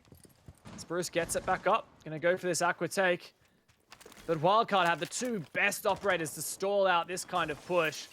So much information. 3 gas canisters still in the pocket. And Plantanol from the Yokais. Plus the ACOG to contest this long-range fight. Kanga, they're the ones who need to clutch this out. Best news for Kanga right now is the fact that they've still got 50 seconds. It's been a rather quick round to get to this point where it's 2 versus 2. A lot of those frags early on in those initial push-throughs. But the slow nature of Diesel and Geo is going to work in favor for Wildcard. They get Spruce, they get Boats, they get the round. Wildcard continue their snowballing effect. A 4K for Diesel on the smoke as well. Prolific smoke main he is. The decision from Kanga, instead of going for that plant to push through the smoke, play aggressively, try to catch Wildcard off guard, didn't pay off in the end. But I can respect the decision there. Attempting to... I the thought process no doubt being, well, surely we can't go for this plant with the yokai and the smoke still up. Those gas canisters that were placed in the corner of that room. Geo? We saw Diesel throw just at the end. It actually cuts all the way through and takes out any player playing on the other side of the bomb. But, yeah, I mean, Kanga need to see something.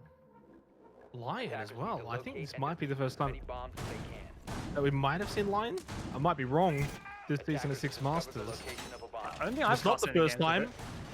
If it's not the first time, it's certainly one of the very few times. Spruce is just pulling everything from the playbook here.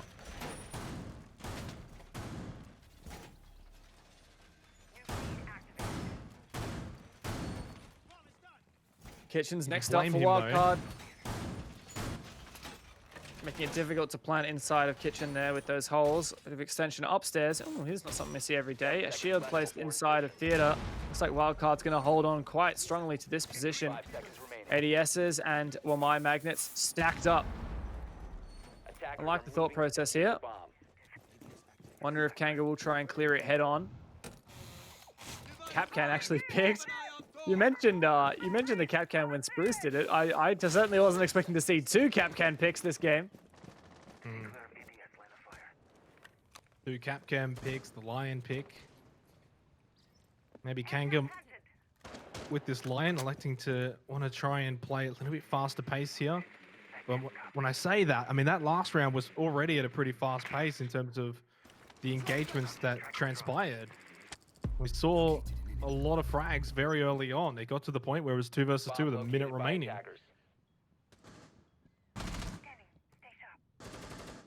That's the first line charge goes off. I think Emo and Pat both got spotted out by that one. So Kanga should be aware that there are people roaming on the second floor.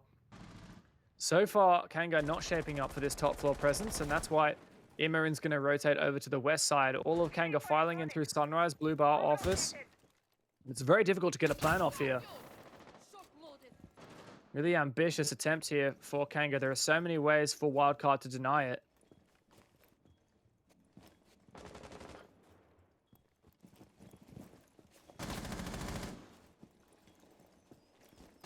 We've still got 2 more charges as well for Spruce, as they can then push on to the bomb site. See how far back Geo is. Emo, Pat, Wildcard playing really far off this A site. So that means Wayman can get straight in, get this plant down. They are going to lose Leb for this, but the plant will get stuck. Kanga now force a 45-second timer here. Wayman's going to be injured and then subsequently finished off by Ethan. But there was at least a trade. Spruce was getting Diesel. The wallbank's not going to work. He's got one right behind him, though. Defenders have eyes on the attackers need to protect it. Flank from Geo here as well. Emo flooding in, and Wildcard in this numbers advantage. Peeking from the window, though, it's Boats with the pistol. Forced to push in, though, while Ethan was on the defuse, and Geo finishes it off as well. A triple kill for the Capcan. Nice stuff. And that's an easy defuse with enough time remaining for Wildcard to take another defense. It's unfortunate for Spruce too. Fortunately, as soon as he used the ability, he didn't realize the Geo was right behind him. And it can give you that false sense of security at times too, especially during those hectic moments where you're expecting people to be moving around and running around. And he's like, okay, I see 2 people in front of me, but then the last guy's behind him. Maybe expecting to have been standing still. Either way, match point, 7-2, looking on the cards, as I unfortunately predicted at the half. Yeah, well, Kanga haven't won a round since their blue bar defense in round 3. It's just been all Wildcard, 5 rounds in a row. See the idea from Kanga trying to get away with cheeky plants. All of the times that Wildcard planted on their attacking half, they won those rounds, converted them into victories, but Wildcard here able to get that defuse off and win that post plant, that retake scenario. Not something that Kanga were capable of. I expect that this line pick, an attempt to try to slow down these Wildcard rotations and force situations like that plant for Kanga, but the problem was, even after that plant went down, Wildcard won so many gunfights just afterwards that Kanga weren't able to set up good post-plant positions. 5 seconds remaining. You kind of get the idea, obviously, what Spruce is trying to do with the line. We saw it as soon as he pops it, Wayman sprint in as fast as he can to go for that plant. And I do like to see Kanga going for those early plants. I mean, we saw Wildcard were able to get a lot of early plants as well on their attacking side. About a minute and a half usually was the time that they were getting them down, usually in service. But I think Kanga are looking to try to do the same, but just haven't quite been able to execute it probably the way they would like. Ended up losing too many players as they were pushing in. Scanning for electronics.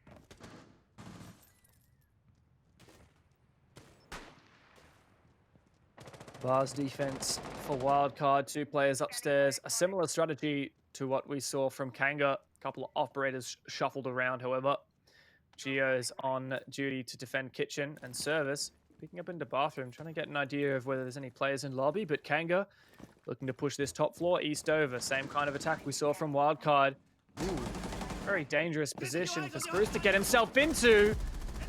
Pops that line charge. Just gonna rush on inside, but he doesn't spot the player to his left. He somehow gets the flick. Gets traded out. Pat, is he good for another? No, there's another trade, and Wathan jumps into it. What is this game? 3 on 3 now. double trade-off. Spruce with the flick. If he had got the second one, it would have been insane. A minute and a half remaining. Kanga at least get some position as well above the bomb sites. They're going to go down the floor, though, obviously, if they're going to be able to get this diffuser down. A lot of time still remaining. But that's what you love to see from Spruce. That's probably what you expect to see from Spruce, that sort of play style. Unfortunately, just not able to capitalize and get the round win from it, or even an advantage. The fact that it's 3-3 after that exchange. Both teams come out even. 1 minute remaining, match point, wildcard. It's time to head down the hatch left. It's time to make a play here. Kanga needs someone to stand up. It's not Spruce. He's out of action. Leb's been on fire this game so far. Campo really struggled to get into this one. 1-7. Good gun, good utility here for Campo. Really going to be looking at Kanga to salvage this one. Campo coming in for the flank up through the kitchen hallway. Wayne Man pushing in. Oh, Campo's taken out. It's really Leb we need to see here. Positive KD, 8 and 6 at the moment, but he's taken out all on Wayne Man, and that's the end of it. Ethan will close it out. A 7-2 for Wildcard. Oh, Ethan, you just had to do it to him like that towards the end. You couldn't give them nothing. Campo, unfortunately, the flank goes down super early in that, and then the last two have to try and funnel through. Wildcard take Coastline 7-2. They take the series 2-0, and at the end of the day, Dev, no surprises really with how any of this played out. Yeah, I guess it was just the script went as far as it did. Wildcard for the 2-0 only dropped 2 rounds in the whole series. Really rough time if you're Kanga right now. After that, you just want to get your head into a different space, into a happier space, because that was a particularly tough one in the middle of a really tough season for Kanga. Yeah, and obviously Theme Park a bit tougher there. The 7-0, whether or not that plays much on their mindset than going into Coastline, which I don't think so, because they kind of started actually not that bad on Coastline. That really wasn't awful from them. They tried a few things. The runouts were working on their defensive side, and then attacking-wise, you know, we saw some interesting picks with the Lion, for example. Spruce was really just picking everything at will tonight, but nothing was able to stick. No surprise, Wildcard is a top team, and in the end, Kanga were always going to be in a difficult position to take much from this series. This does give us some validation for Wildcard, though, because like I was saying earlier tonight, Pro League, 6th Invitational, didn't work out so great for Wildcard. They had the worst performance this Pro League season that's just passed on, Season 11, that they've had forever. Came 4th place.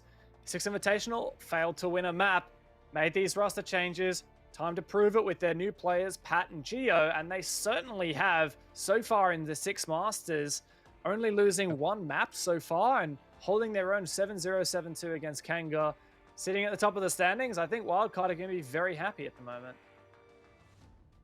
Oh, I don't think they could be anything but happy at this. They've only dropped the 1 map. That was to LFO last week. So, as you said, very happy. And as I said in our pregame, you know, we are now past the halfway mark. We had the halfway mark starting tonight. They are very much likely to finish in the top 4, barring some sort of collapse in the back half of the season that we wouldn't be expecting. That would be a bit of a shock if it does happen. So that bodes well for Wildcard for this season of 6 Masters. Very much so. They're going to have to worry about teams like Elevate, Akami, maybe Sinister, maybe LFO even nipping at their heels. But at the moment, with the lead that Wildcard have given themselves, 6 points, I believe, above their next competition of Elevate, they're going to be comfortable. And on the flip side, Kanga, it's quite a stretch to catch up to. I think Ferox next in line. There's a lot of maps you've got to win, Kanga, from here on out. That said, they've had some tough games thus far, but it's not going to get a lot easier here on out from Kanga. Yeah, they've played TBD, they've played Elevate, they've played Knights, but they've got some big games coming up. Yeah, look, it's not going to be easy for Kanga. Unfortunately, the maps and the teams that they're going to be playing aren't going to get much better than that. But we do have Silex from Wildcard for our first interview tonight. Welcome, Silex. Congratulations on the win here for your boys. A very convincing win as well. Hey, how you going? Yeah, it's a good night tonight. Yeah, got to be feeling pretty happy after that one. Mate, still no border. When are we going to finally see border? But at least you brought out Coastline. What happened there? Because neither you nor Kanga had played it in 2 months. So a bit of a dark horse, and you guys came out really strong on that. Can you give us a bit of background, insight into that? Firstly, sorry, what was the map that you just mentioned? Border, you might have heard Boring? Yeah. Yeah, still no border. Maybe one day. Coastline still, it's always been in our arsenal. Like, we'll throw it in if we think we can do well on it. Kanga, I don't know about them. Haven't seen them play it in a while. Had no VODs to go on it. So yeah, we played our game. They surprised us a bit with some early aggression, and yeah, just capitalized on just not making further mistakes. So, Alex, I just want to ask, taking it back to Theme Park, which well done, by the way, first 7-0 from any team this season of Six Masters, but the Ying wasn't banned out. It's something that you guys have banned out almost every single week so far, but yet it also wasn't used. What's with Ying and Theme Park potentially for you guys? Well, Ying at the moment is a pretty good operator. We just didn't want to, like in past maps, we didn't want to just like come up against it because it can be like literally quite in your face. Tonight, like we just, again, I don't think we really needed it to be successful. We only had one attack round. So yeah. Yeah, fair call. I mean, you guys are sitting at the top of the standings at the moment. Sorry, Xenox. I just want to know, you guys are sitting at the top of the standings at the moment. Have you got any fears moving into the rest of the season? You guys have got your new roster. You've been doing well with it. Are you finally feeling like it's a big break? We're slowly like pushing ourselves to be better each week. To say it's our big break might be a bit of, I don't know how you would put it. But we're not like gonna be like, okay, we're in a comfortable spot. We're just gonna keep pushing ourselves to be better and better. I don't think it's wise to just sit pretty and say, okay, we're at the top. Let's just like keep it on cruise control. But yeah, it'd be nice to maintain the top standing, of course, and yeah, just push through for the final part of the season. Thank you very much, Silex. Best of luck next week in your matchup against Akami. Thanks, guys. And I mean, look, first place is always ideal, whether they finish first or second going into the finals. At the end of the day, probably doesn't make too much of a difference, but hey, their destiny is in their hands. They get to control it from here on out in the second half of the season. That's it, and it is, in theory, on paper, just going to get harder for them from here on out. They've taken on LFO, Ferox, Sinister, and Kanga tonight, but they haven't versed teams like Akami, as you mentioned, up next week. Elevate as well, going to be on the agenda at some point. Still got Knights as well to play, so some really strong teams. And Wildcard, when like Silex was saying, can't get complacent, especially when you're going up against Elevate. That Elevate Wildcard game, no doubt going to be one of the best in the season. Those are the two teams who are really on the cards for that top spot. So Wildcard just keep doing their thing. Enjoy tonight. It was good while it lasted. And then move on and keep working at it from there. Oh, 100% you enjoyed tonight, but then you're right. Next week, look at Akami, prepare a bit differently. I mean, but they've been flawless. I mean, besides losing that map on Clubhouse to LFO, it's been an amazing season. They've got the job done against all those teams that, well, okay, maybe you're right. They're on the more lower half of the standings. There's still teams you're going to have to deal with. Everyone has to play each other. So they're only beating the teams that's in front of them. You can't fault them for that. And as I said, the destiny is going to be in their hands going into these next few weeks where it might just get a bit tougher. Yeah, and on the flip side, it's been a tough road for Kanga so far and a long way to go still. I mean, I think everyone's hoping that we can finally see them turn up. Well, we've got our next interviewee ready. He's convinced his teammate that he lives on his farm. He is Spruce from Kanga Esports. Hi, boys. Welcome, Spruce. Love the hat. Yeah, cheers, mate. Unfortunate night tonight. How are you guys feeling, I guess, as a team after that?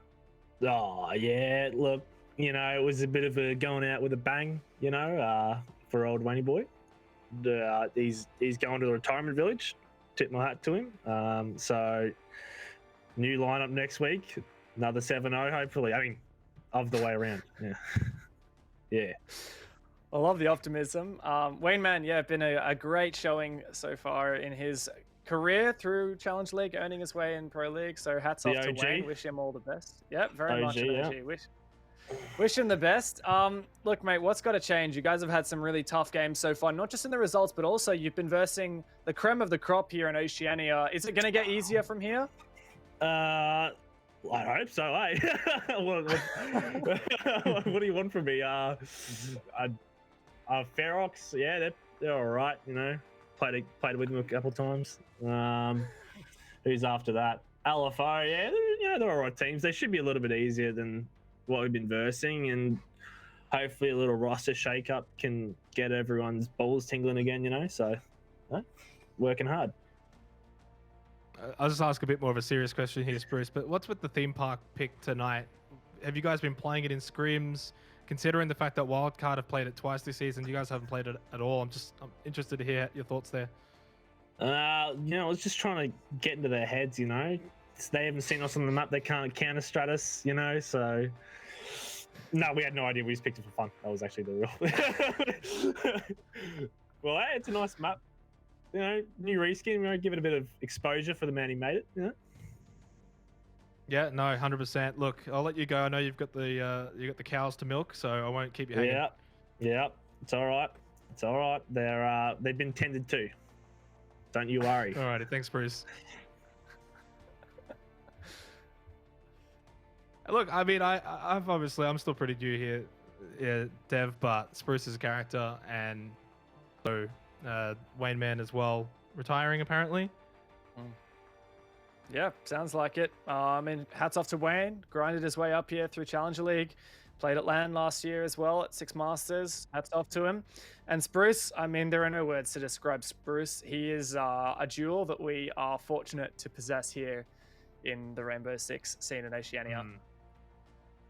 Without a doubt. We are going to go to a break. When we come back on the other side, it's going to be our next series for the night, Akami versus Sinister.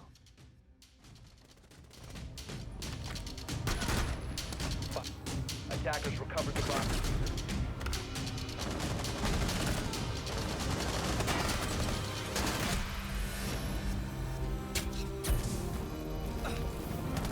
Defender is approaching a kill zone. Defender exposed.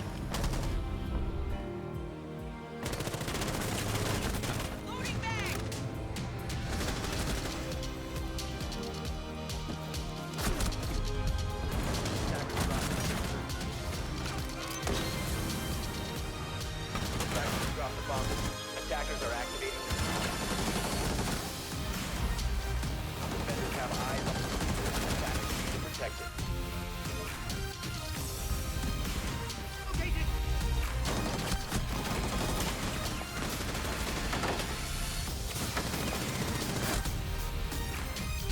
Please hold. Your call is very important to us.